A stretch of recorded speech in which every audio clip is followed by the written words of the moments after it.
Welcome back sa aking channel. Fans ni Kapuso actress Bea Alonzo, ipinagtanggol si Vincent Co laban sa mga bashers na nagsasabing hindi naman kagwapuhan si Vincent, at mayaman lang daw talaga kaya nagustuhan ni Bea. Panuurin at pakinggan ang buong detalye.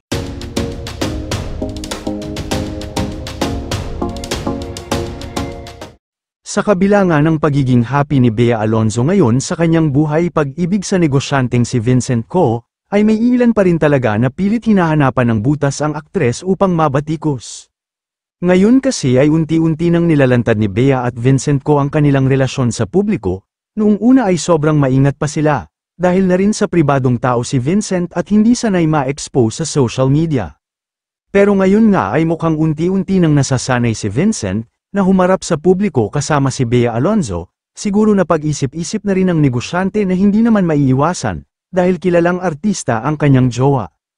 At nitong kamakailan nga lang ay dumalo sila sa Pure Gold OPM Concert 2025, na ginanap sa Philippine Arena sa Bocaue, Bulacan kahapon, at ito ang masasabing first public appearance nila as couple. Na kung makikita sa mga larawan ay magkahawak kamay pa silang dalawa. Hindi lang yun, madalas din silang magkasama at supportive sa isa't isa sa mga importanteng event sa kani-kanilang buhay at negosyo. Kaya naman labis na ikinatutuwa ng kanilang fans, dahil supportive ang dalawa hindi lang sa kanilang pagmamahalan, kundi pati na rin sa kanilang negosyo. Syempre marami rin natututunan si Bea kay Vincent pagdating sa pag-handle ng mga negosyo. Pero may iilan pa rin talaga na mga netizens na tila naiinggit kay Bea Alonzo at nagkokomento ng hindi magaganda, at sinasabi nilang kaya lang naman daw pinatulan ni Bea si Vincent dahil mayaman, hindi naman daw kagwapuhan.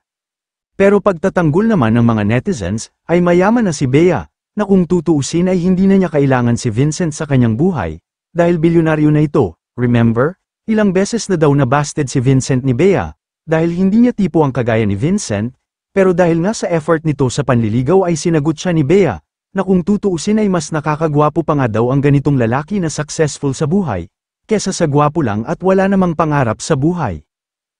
Kayo mga ka-showbiz, anong masasabi nyo sa ating showbiz topic ngayon? Kung may opinion kayo ay magkomento lang kayo sa aking comment section. At syempre kung bago pa lang kayo sa aking channel ay mag-subscribe na kayo para lagi kayong updated sa mga showbiz trends na ina-upload ko. Maraming salamat po.